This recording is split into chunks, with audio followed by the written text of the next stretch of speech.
Timhoti ya vumbirhi ku avanyisa ka vunharhu.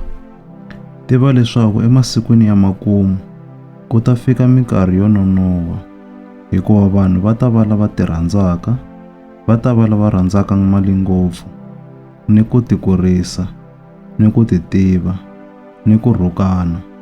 Va ta va lava nga yingiseki vatswari va vona, lava nga riki na ku khensa, lava nga khongeriki. Va ta va vanhu va tihanyi, lava nga riki na ku tsetselela, valumbeti, lava nga tikoteki, lavo leva, lava vengaka leswo lulama. Va ta va timbabva, vanhu va futa, lava nga ni manyunyu, lava rhandzaka ku tiphina ku tlula ku rhandza Xikwembu. Va ta ti endla wonge hi loko va ri ni vukhongeri, kambe va ta ala matimba ya byona.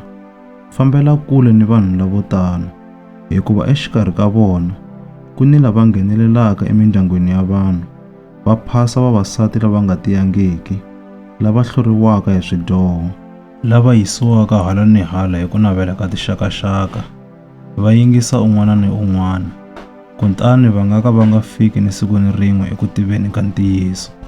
Vanhu lava va kaneta ntiyiso, ku fana na Yane na Yambre, lava nga kanetana na Muxe. I vanhu lava boleke miehleketo, i vapfumeri va nomo ntsena, kambe a va nga yi kule, hikuva vuphukuphuku bya vona byi ta humela erivaleni emahlweni ka vanhu hinkwavo, tanihi leswi swi nga endlisa swona eka vavanuna lavaya vambirhi.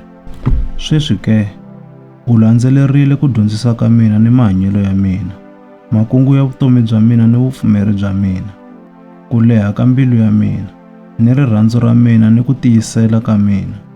U vonile ku xanisiwa ka mina ni maxangu ya mina. U tiva hinkwaswo leswi ndzi humeleleke le Antiyoka, ni le Ikoniya ni le Listra, ni ku xaniseka lokukulu loko ndzi ku voneke. Hambiswiritano, Hosi yi ndzi lamulerile emaxangwini lawa hinkwawo.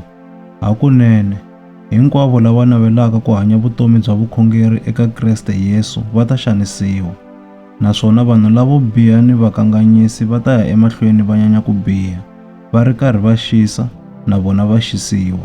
Kambe loko a ri wena, yana emahlweni na leswi u swi dyondzeke, swi nga leswi u nga pfumela ni ku tiya eka swona, hikuva u tiva lava u swi dyondzeke eka vona, naswona u tiva leswaku kusukela evuhlangeni bya wena u toloverile matsalwa layo hlawuleka, lama kotaka ku ku letela, ma ku ponisa hi ku pfumela eka Kriste Yesu.